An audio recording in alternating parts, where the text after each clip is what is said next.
Ole Gunnar Solskjaer has come under a barrage of Manchester United pressure in recent weeks.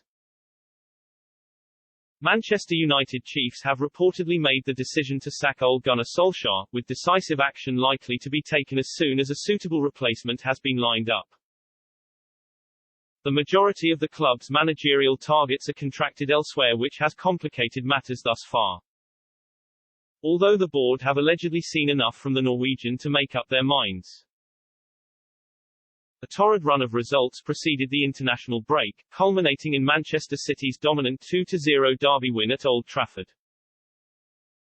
Liverpool and Leicester handed out convincing defeats before that, while Cristiano Ronaldo had been called on time and time again to rescue points in recent weeks. After Jurgen Klopp's side put on a 5-0 triumph at Old Trafford, Antonio Conte allegedly held informal talks over taking the job, although an offer was never on the table. United's hesitance backfired, with Tottenham appointing the Italian soon afterwards, limiting the Red Devils' options if they were forced to part ways with Solskjaer. However, according to the Manchester Evening News, the club have already decided that a change of manager is needed. Succession plans are already underway, with Brendan Rodgers believed to be their preferred candidate if they are able to prise him away from the King Power Stadium.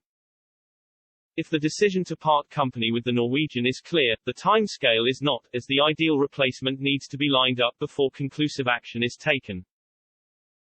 The report also states that it could take until the end of the season if their search fails to bear fruit, with a deal for Rodgers likely to be complex. The likes of Erik ten Hag and Luis Enrique are also believed to have perked the board's interest, with both employed by Ajax and Spain respectively. Sacking Solskjaer, as now appears inevitable, would be a humiliating gaffe for the United hierarchy given he signed a 3-year contract as recently as July. Ed Woodward was believed to be against the idea of giving the 48-year-old his marching orders, with his own tenure as executive vice-chairman due to end in just a few weeks' time. Solskjaer remained typically defiant throughout the torrid run, despite the fact they linger 9 points off early Premier League leaders Chelsea.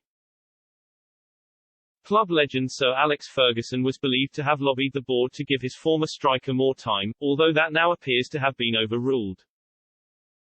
Exactly how long Solskjaer's reign will continue remains to be seen, but the notion of borrowed time may be more applicable now than ever.